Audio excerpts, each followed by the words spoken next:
Afrique. Il est le dernier à s'être déclaré candidat à la présidentielle en RDC. Martin Fayulu a été investi par la dynamique de l'opposition. Nous reviendrons sur la crise politique dans son pays. Ce sera dans le MAG, juste après l'actualité. Au plan ce soir sur la RDC, où en est-on dans le processus électoral à 7 mois de la présidentielle? Une annonce crée des remous depuis ce matin. On s'achemine de plus en plus vers une exclusion des Congolais de l'étranger pour le scrutin du 23 décembre. Emmanuel Ilunga, ministre délégué aux Affaires étrangères, évoque des soucis logistiques et budgétaires. Notre journaliste Karine Barzegar l'a joint par téléphone. Écoutez. Sur l'ensemble de ses compatriotes qui sont dans les 8 ou 7 millions, comme on veut, il est difficile de les enrôler à ce stade. Pourquoi? Parce qu'ils sont répartis de manière inégale dans le monde. Il y a des endroits où ils sont concentrés et d'autres endroits non. Alors que la loi, elle est exhaustive. La loi ne nous demande pas de cartographier nos compatriotes. Elle nous demande de les enrôler tous. Cela veut dire que nous devons aller dans les 170 ou 180 pays dans le monde pour les enrôler. Ce qui est, vous savez, à ce stade, un peu difficile. Pas impossible, mais difficile. Compte tenu du timing et de la volonté de l'opinion d'aller absolument aux élections, et comme nous, les gouvernements, nous sommes résolus d'aller aux élections le 23 décembre, il y a des options qui vont être proposées pour surseoir ces élections, ces enrôlements des Congolais de l'extérieur. Ce n'est pas du tout une manœuvre, parce que nous avons déjà enrôlé 40 millions de Congolais qui vont aller voter. Si ils sont prêts à voter, nous pouvons faire une exception qui revienne au pays s'enrôler et ils participeront très certainement à ce scrutin. Et pour aller plus loin, Trésor Kibangula de l'hebdomadaire Jeune Afrique est avec nous. Bonsoir Trésor. Bonsoir. Aujourd'hui, quel est le poids politique de la diaspora congolaise? C'est une diaspora qui comprend quelques 16 millions de personnes, dont 11 à 12 millions qui ont acquis des nationalités étrangères dans les pays d'accueil, me confie d'ailleurs récemment le ministre Emmanuel Ilunga. Donc on est là en face d'une diaspora qui est très remontée contre les pouvoirs de Joseph Kabila depuis quelques années. Elle s'est même radicalisée. Il y a des mouvements qu'on appelle des mouvements combattants qui s'attaquent aux dignitaires du régime lorsqu'ils sont de passage à Paris, à Londres ou à Bruxelles. Donc, si aujourd'hui les Congolais de l'étranger étaient autorisés à voter, ça allait vraiment constituer un réservoir de suffrage pour l'opposition. Et justement, quelle incidence pourrait avoir ce retrait du vote de la diaspora congolaise pour le scrutin du 23 décembre? C'est très difficile à mesurer cette incidence parce que lors des précédentes élections présidentielles en 2006 et en 2011, les Congolais de l'étranger n'étaient pas non plus autorisés à voter. Donc aujourd'hui, la routine, quoi. On continue à faire comme on avait fait avant. Donc c'est vraiment très compliqué à mesurer cet impact aujourd'hui. Alors le gouvernement dit que rien n'est acté. C'est quoi la prochaine suite?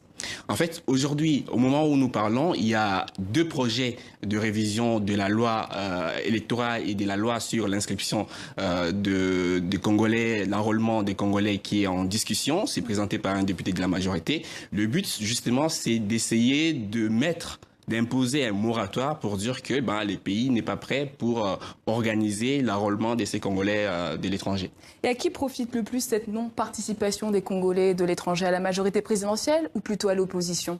On a tendance à penser tout de suite que ça profite au pouvoir, mais moi je pense que ça profite plus au calendrier électoral. Pourquoi? Parce que rien n'a été fait. Lorsque le législateur change la loi en 2016 pour permettre aux Congolais de voter, rien n'a été fait pour accompagner cette mesure pour que les Congolais puissent voter. Donc aujourd'hui, on était plus devant un grand obstacle parce que dans les ambassades ou les consulats de la République démocratique du Congo, il n'y avait pas un système, à part l'ambassade peut-être de France ici, ou un système informatisé, une base de données capable de permettre à la CENI demain de faire le travail dans le laps de temps qui restait parce que techniquement, la CENI doit commencer à enregistrer les Congolais de l'étranger le 1er juillet. Elle a 90 jours pour le faire, sans moyens logistiques adéquats. On a entendu le ministre tout à l'heure se plaindre. Donc, c'était très compliqué à procéder à cet enrôlement des électeurs. Merci beaucoup, Trésor Kibangula, pour votre éclairage. Après déjà 2 reports, l'élection présidentielle en République démocratique du Congo est annoncée le 23 décembre prochain. Un nouveau prétendant s'ajoute à la liste des candidats de l'opposition, Martin Fayulu, investi par la dynamique de l'opposition. Bonsoir. Bonsoir. Alors le vote des Congolais de l'étranger pour le scrutin du 23 décembre reste très incertain. Vous vous attendiez à une telle issue? Écoutez, on savait que M. Kabila et M. Nanga ont concocté une loi électorale sur mesure. Ils ont mis les votes des étrangers, des Congolais de l'étranger, simplement pour plaire à ces Congolais-là. Mais la loi est là. La loi est là, il faut l'appliquer. On ne peut pas avoir les élections sans les Congolais de l'étranger. J'ai suivi tout à l'heure, il y a 16 millions de Congolais. Il y en a 6 à 7 millions qui ont des cartes des résidents dans les pays où ils résident et ils ont leur passeport congolais. Donc ils sont congolais à part entière, il faut qu'ils votent. On ne change pas les règles du jeu dans l'année des élections.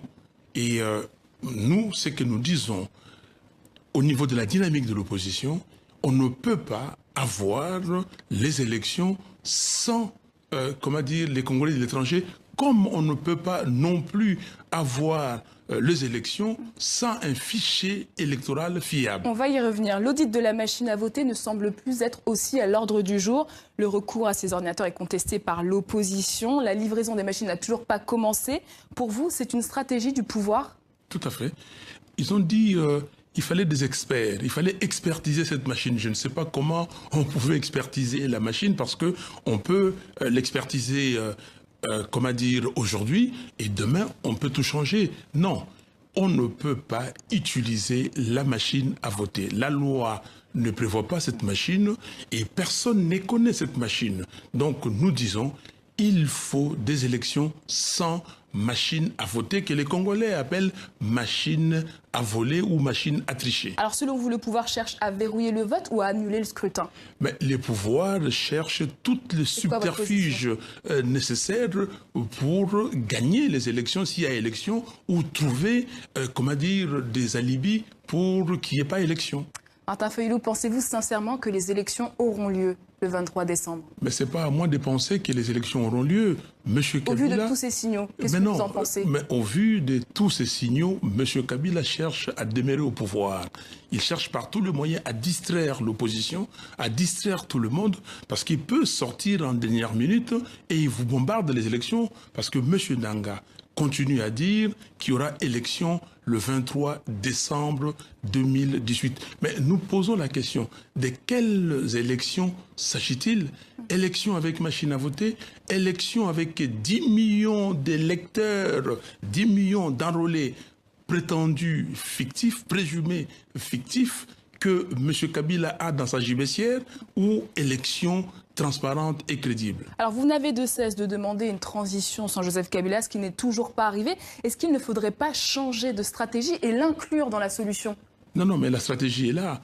Nous disons que M. Kabila... la stratégie? Mais la stratégie, c'est qu'il faut qu'il y ait élection le 23 décembre 2018. Il faut élection, des bonnes élections. Élections crédibles, transparentes et apaisées. Et s'il n'y a pas d'élection, qu'est-ce qui se passe? Je vais arriver. Élection sans machine à voter.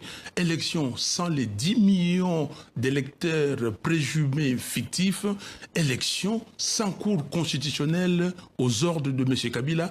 Élection avec les Congolais d'étrangers. S'il n'y a pas élection le 23 décembre 2018, et là, nous trouvons la place pour la transition sans Kabila. Ce sera quoi votre mot d'ordre? Mais notre mot d'ordre, c'est que M. Kabila, le 23 décembre 2018, doit partir.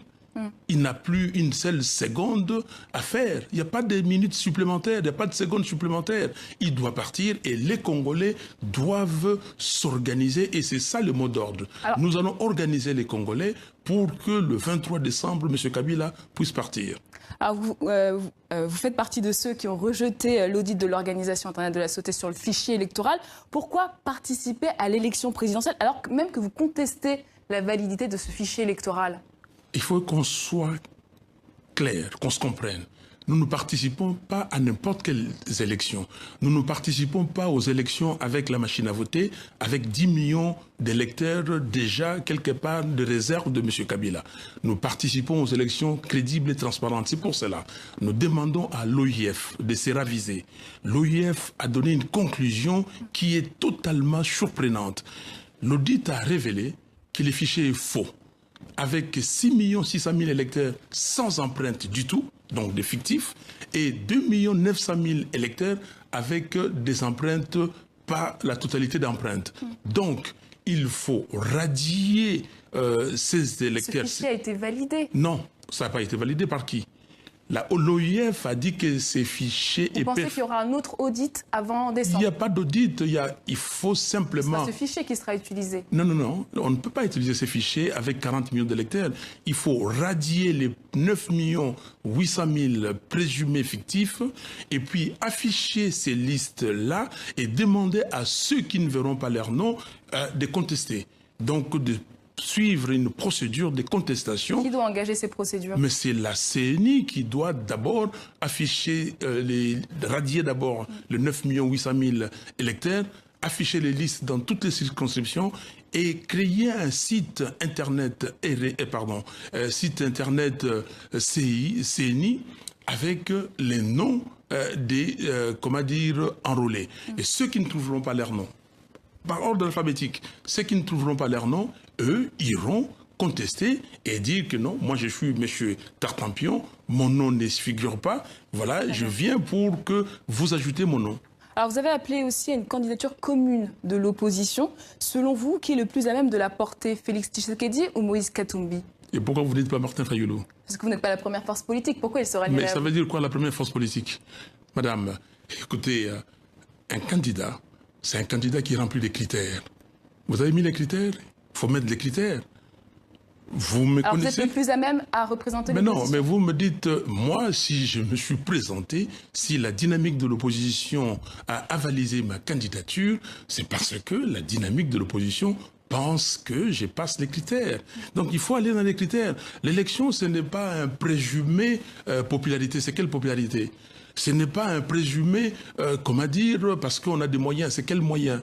Alors donc, vous dites aux jeunes Congolais, écoutez, allez-y, travaillez, volez, parce que demain, si vous voulez faire la politique, il faut voler aujourd'hui. C'est ça que vous dites. J'ai travaillé pendant 20 ans et je pouvais être riche, je pouvais être millionnaire. Vous regardez mon background. Est-ce que vous avez eu des retours de Félix Tshisekedi ou Moïse Katumbi sur cette proposition? Mais la proposition, je l'ai faite depuis longtemps.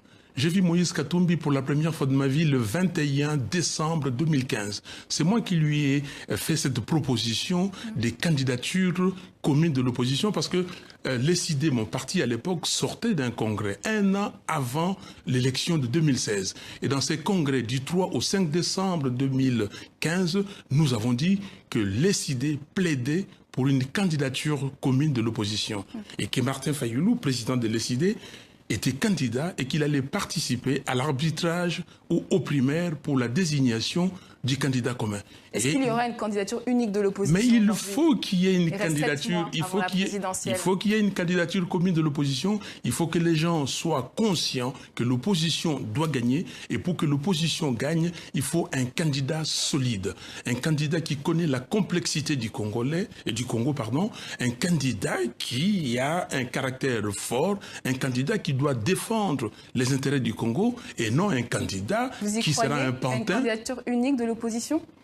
Mais je crois si les hommes y mettent leur volonté, tout est possible.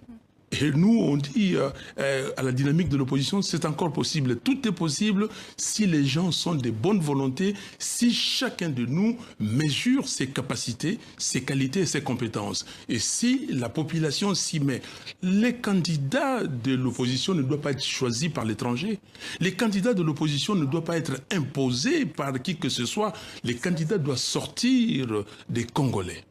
Merci beaucoup Martin Fayulu, candidat à l'élection présidentielle en RDC. Merci d'avoir répondu aux questions de TV5 Monde. C'est moi qui vous remercie.